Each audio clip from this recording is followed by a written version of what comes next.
నేను రాసిన ఏ పాట అయినా నేను చెప్తున్నా కదా, నేను నా జీవితంలో దేన్నైతే అనుభవిస్తాను, నేను దేన్నైతే చూస్తాను, దేన్నైతే వింటాను, దేన్నైతే గ్రహిస్తాను, దాన్నే నేను కవిత్వీకరిస్తా. తప్పితే నేను బయటికి పోయి ఏం చేయలేను. ఓకేనా? ఈ అమ్మ గురించి ఎందుకు రాయాలనిపించింది? మా అమ్మ మీద సిక్నెస్ తో రాసినది. ఇంటి నుంచి ఫస్ట్ టైం బయటకు వెళ్ళిపోయి ఖమ్మం జిల్లాలో ఒక 3 నెలలు ఉన్నా. అప్పుడు ఏదో రాత్రిపూట కిన్నెరసని వాగుడుకు అట్లా వెన్నెల పడతా ఉంటుంది, పచ్చని అడవి, ఒక ఊహ ఆడ కూర్చుంటే ఒక అందమైన ఊహ తగులుతుంది. ఆ ఊహలో నాకు మా అమ్మతో మాట్లాడాలని ఫీలింగ్ కలిగింది. ఫోన్ చేసినా ఏదో మాట్లాడుతుంటే సిగ్నల్ డ్రాప్ అయిపోయింది. అట్లా మళ్ళీ నేను కొడితే మా అమ్మకు ఫోన్ కావాలని, మా అమ్మకు తిరిగి చేయరాదు. ఫస్ట్ టైం నేను ఇంటికి బయటికి పోడు. అట్లా ఆ సిక్నెస్ తోని మా అమ్మ మీద బెంగతో రాసుకున్న పాట అది. నా ఎమ్మడి ఈ పాట రాస్తున్నప్పుడు మా తమ్ముడు డప్పు సత్య అని ఉంటాడు, వాడు ఉన్నాడు నాతోని. వాడు రిథమ్ ప్లేస్డ్, నేను రాసుడు. ఈ రిథం మీద పోతే బాగుంటుంది, ఇట్లా పోతే బాగుంటుంది. రాత్రి అంతా కూర్చుని ఏదో 9-10 గంటలప్పుడు పల్లవి రాసినాను. తెల్లారేసరికి చరణాలు రాసేసిన. ఎప్పుడో 5 గంటల 3 వచ్చింది.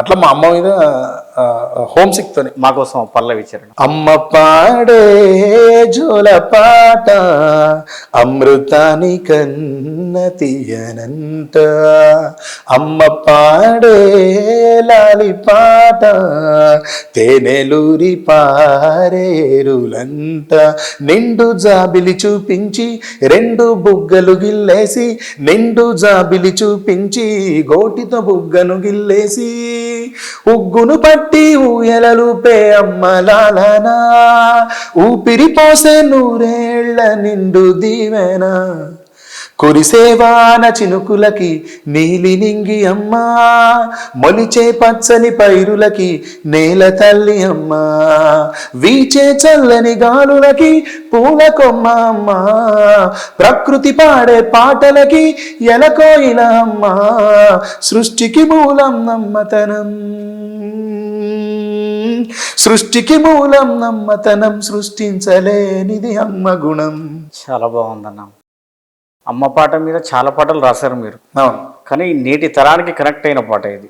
టైం మీరు మొట్టమొదటి పాట కూడా అమ్మ మీద రాశారు కదా? ఏం పాట అన్నది? ఫస్ట్ పాట కూడా, నవమాసాలు మోసిన తల్లి ప్రేమకే నే దూరమా, బువ్వ పెట్టి నన్ను బుజ్జగించిన తల్లి లాలనకు దూరమా, పొద్దు వాలుతుంది నా కమ్మలాలనేది, వెన్నెల రాత్రిలో నా గోరు ముద్దలేవి, ఓ తల్లి నీ జోల పాటలేక కంటికి కునుకే రాదమ్మా.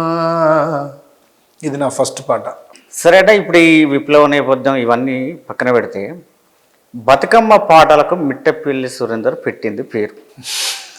అసలు బతుకమ్మ పాటను ఆ పండగకే పండుగ తెచ్చినటువంటి వ్యక్తి, అతిశయోక్తి గారు. ఈ పాటలు నేను మిమ్మల్ని పాట ఆడేమో కానీ పండగకే పండగ తీసుకురావడం అనేది చాలా పెద్ద ప్రయోగం, పెద్ద మాట. అంటే నేను గ్రామాలలో చూస్తాం కదన్నా, ఇప్పుడు గ్రామాలలో బతుకమ్మ పాట ఏదైనా వేయాలి, ఆడపడుచులు ఆడుకోవాలి అంటే మీ పాటలు టాప్ లిస్ట్లో ఉంటాయి. మీరు మంగ్లీతో చేసిన సాంగ్స్ కానీ, మీరు స్వతహాగా పాడిన పాటలు కానీ టాప్లో ఉంటాయి. దాదాపు మీరు రాసినప్పటి నుంచి అవే రిపీట్గా డీజేలలో బతుకమ్మలలో మోగుతూ ఉంటాయి. అంటే దాంట్లో ఆడపిల్లలు నిజంగా ఇంత బతుకమ్మను పూజిస్తారా? నిజంగా పూలను ఇంతగా ఆరాధిస్తారా? అవును. అసలు మనకు ఒక పండగ ఉంది అంటే ఎంబటే తెలంగాణలో గుర్తొచ్చేది ఒక బతుకమ్మ పండుగ అనే విధంగా రాస్తారు మీరు. దాంట్లో మీకు బాగా నచ్చిన పాట ఏంటన్నా? బతుకమ్మ పాట నచ్చిన పాట ఏంటి అంటే నేను చెప్పలేను. ఇది నాకు బాగా నచ్చింది, ఇది నచ్చలేదు అనేది లేదు. నేను బతుకమ్మ గురించి రాసిన అన్ని పాటలు నాకు చాలా గౌరవంగా అనిపిస్తాయి. ఒకసారి నేను ఏ పాట రాసినా, ఇప్పుడు ఎస్ఎస్ రాజమౌళి గారి నాన్నగారు ఉంటారు, విజయేంద్ర ప్రసాద్ గారు. ఆ సార్ నేను ఏ పాట రాసినా నేను లింక్ పంపిస్తే అసలు మిస్ అవ్వకుండా ఏదో ఒక సందర్భంలో వీడియో తప్పకుండా చూస్తారు. చూసి దాని మీద ఆయన అభిప్రాయాన్ని పెడతారు. ఒకసారి అయితే ఏదో పాట వచ్చింది, నేను విన్నానయ్యా, ఫోన్ చేసేది నాకు, విని ఎందుకైనా మంచిదని ఒకసారి ఎవరుంటారు రైటర్ చెక్ చేద్దాం అని ఓపెన్ చేస్తున్నా. నా మైండ్లో ఉంది యాజ్ యూజువల్ ఇక్కడ కూడా మిట్టపల్లె ఉంటాడు అని నా మనసు చెప్తుంది. ఆయన మంచిదే అని కింద డీటెయిల్స్ అన్ని ఓపెన్ చేసి చూస్తే యాజ్ యూజువల్ మళ్ళీ మీరే ఉన్నారు. నాకు ఫోన్ చేయకుండా ఉండడానికి నా మనసు ఆగలేదు. నీకు కాల్ చేసి నీతో మాట్లాడాలనిపించింది, చేసిన. నా కళ్ళు చెమర్చినాయి. ఆ లైన్స్ దగ్గరికి వచ్చినప్పుడు ఆ వాక్య నిర్మాణాలు వింటున్నప్పుడు నా కళ్ళు అప్రయత్నంగా కన్నీళ్ళు రాల్చినాయి. మిట్టపల్లి గారు మీరు ఎక్సలెంట్గా రాసిండు.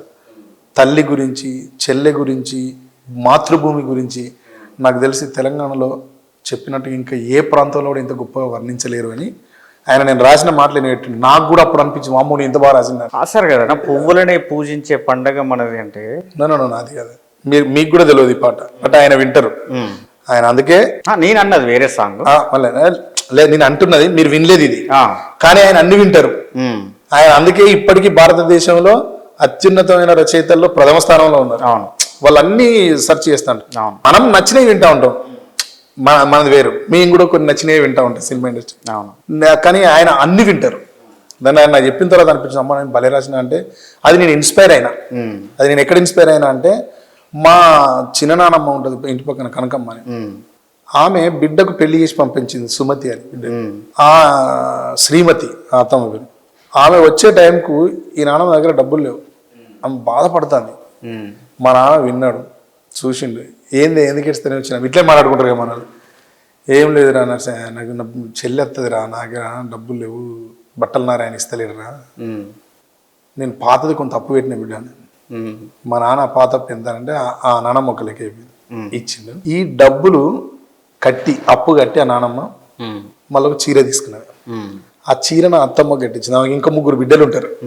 ఆ 3 బిడ్డల కంటే ఎక్కువ ప్రేమ చిన్న బిడ్డ మీద. కొత్తగా పెళ్ళైంది. అదే చీర కట్టి నాకు ఆ సీను నా బ్రెయిన్లోకి వెళ్ళి ఎన్నిసార్లు తూడ్చేసే ప్రయత్నించిన పోలేదు మురళి. అత్తమ్మ గుర్తున్నదా లేదా, నానమ్మ లేదు ఇప్పుడు, కానీ నా మనసు నుంచి అసలు ఎన్నిసార్లు నేను ఎంత చెరిపే ప్రయత్నించినా పోతలేదు అది. అది బతుకమ్మ పాట రాస్తున్నప్పుడు నా దగ్గర దరిదాపుగా నేను ఆలోచించిన ఎక్స్ప్రెషన్స్ అన్నీ అయిపోయినాయి. అది నాకు తెలియకుండానే వచ్చే పాటలో కూర్చున్న సందర్భం. ఏం పాట అన్నది? పాత అప్పును గట్టి మళ్ళీ అప్పు పెట్టి కన్న తల్లి కొన్న పట్టు చీర కట్టుకొని బిడ్డ బతుకమ్మ ఆడితే తల్లి కన్నులు చెమ్మగిల్లు వేళ ఆడరావే చెల్లెలా బతుకమ్మ ఈనాడు పాడరావే బతుకమ్మ పాటల్ని ఏడు. నాకే చాలా చాలా దారుణంగా అనిపిస్తుంది విన్నప్పుడు, ఏమో ఎట్లా రాసిన ఎంత గ్రహించిన ఆయన అని. అట్లా ప్రతి బతుకమ్మ పాటలో నేను చూసిన జీవితాన్ని, నేను అనుభవించిన జీవితాన్ని నా కళ్ళ ముందు మా ఇంట్లో ప్రతి సంవత్సరం ఒక 30 ఏళ్ళు పెరిగిన బతుకమ్మని ఈ 10 ఏళ్లలో నేను రాసిన ప్రతి బతుకమ్మ పాటలో ఒక ప్రతీక ఉంటుంది. ఆ ప్రతీక నేను మా కుటుంబంలో ప్రతి ఎగ్జాంపుల్ ఉంటుంది, నా ఎక్స్పీరియన్స్ ఉంటుంది. అది నా ఇంట్లో చూసింది, నా ఊర్లో చూసింది, మా అమ్మమ్మ వాళ్ళ ఊర్లో చూసింది. అట్లా తల మీద దీపము తల మెరువంగ తనలోకి గంగమ్మ తను వార విలువంగ సెలువంటూ బతుకమ్మ చెరువు గుడి చేరేనురో చెరువు గట్టు మీద తుందియలు తెలంగాణ వ్యవసాయ పండుగ తుందియలు అని రాసిన పాట. తల మీద దీపము తల మెరువంగా తనలోకి గంగమ్మ తనువార విలువంగా అంటే ఇది నేను ఎక్కడ ఇన్స్పైర్ అయ్యానంటే దీన్ని కూడా మా అమ్మమ్మల ఊరి పేరు ద్వారకపేట. వెలిశాలకి యువతల వైపు మేముంటాం, వెలిశాలను ఆనుకొని మా అమ్మమ్మల ఊరు ఉంటుంది. వెలిశాల భూములు మా అమ్మమ్మల భూములు ద్వారకపేట భూములు కలిసి ఉంటాయి. మా అమ్మమ్మ భూమి వెలిశాల బార్డర్లో ఉంటుంది, వాగొడ్డున అనుకోండి. అట్లా ఆ ఊర్లో మేము బతుకమ్మ పండుగ వస్తే మనం ఎవరైనా అమ్మమ్మ ఇంటికే పోయేది. ఖచ్చితంగా అమ్మమ్మ ఇంటికి 10 రోజులు పండుగ. అదొక అద్భుతం. అది ఎంత అద్భుతం అంటే ఎంత వర్ణించినా తక్కువనే అమ్మమ్మ ఇల్లు. ఆ ఫీలింగ్ వేరే. అమ్మమ్మ బొడ్ల సంచి, అమ్మమ్మ ప్రేమ, అమ్మమ్మ ఆదరణ, అమ్మమ్మ ఎదురుచూపు. 1 సంవత్సరం దాకా మనం వస్తామని అమ్మమ్మ తాతయ్య మన కోసం ఆ ఇంట్లో కాచుకొని కూర్చుని ఎదురుచూపు. ఆ ఊర్లో ఆ ఇంట్లో మన కోసం వాళ్ళకు ఉన్న దాంట్లో చేసిన పంచిపెట్టిన ప్రేమ ఏం చేసినా మర్చిపోలేం దాన్ని. అట్లా మా అమ్మమ్మ ఊర్లో ఏం జరుగుతుంది అంటే బతుకమ్మను వేరుస్తారు ఛాలెంజ్గా. వాళ్ళకు హిల్ మౌంటైన్ ఉంటుంది, అక్కడ హిల్ టౌన్ ఉంటుంది. అక్కడ ఆ హిల్ స్టేషన్ నుంచి విపరీతమైన గునుగు పువ్వును విపరీతమైన తంగెడు పువ్వు కలెక్ట్ చేస్తారు మన. ఆ వాగులో అల్లి పూలు పూస్తాయి తెల్లగా, అవి తామర పూలు పూస్తాయి చెరువులో. ఇవన్నీ సేకరించి ఏం చేస్తారంటే ఆ 9 రోజులు బతుకమ్మ పండుగ ఉంటే 9 రోజులకు ముందు నుంచి వాళ్ళు బతుకమ్మ కోసం అని గునుగు పువ్వు సేకరిస్తారు. ఆ సేకరించిన బతుకమ్మను పేరుస్తారు. ఆ పేర్చే బతుకమ్మ ఎన్ని ఫీట్లు అయిందంటే 5-6 ఫీట్లు అయిపోయింది. అది మా అమ్మమ్మల ఊర్లో ఒక మామయ్య ఎత్తుకొని పోతే దాని మీద పెద్ద దీపం పెట్టింది ఆ అమ్మ. ఒక అమ్మ పెద్ద దీపం పెట్టింది. ఆ దీపం ఇంత గంట దీపం అంటారు కదా మురళి, అట్లా వెలుగుతుంది. అది అన్ని ఊరు నిండా ఊరు నుంచి బతుకమ్మను ఎత్తుకొని వాగు వైపు పోతా ఉంటే డీప్గా ఉంటుంది రోడ్డు, దగ్గరికి ఉంటుంది. ఇట్లా అటు ఇటు చెట్లు ఉంటాయి, ఆ చెట్లు దీని మీదకి ఇట్లా వంగి ఉంటాయి. ఎడ్ల బండి మాత్రమే పోయే జాగా ఉంటది, దాంట్లో బతుకమ్మలు పోతా ఉంటాయి తమ్ముడు. అలా నేను చిన్న పిల్లగాన్ని ఆ ఒడ్డు మీద ఎక్కి చెట్ల మీదకి దాటుకుంటూ పోతాం మేము.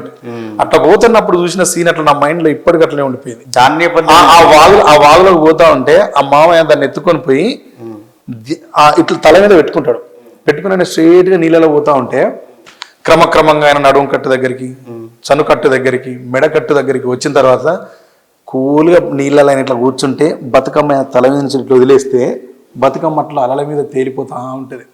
ఆ బతుకమ్మ అట్లా దూరం పోతా ఉన్న కొద్ది దీపం ఒక నక్షత్రం లాగా వెలుగుతూ ఉంటది.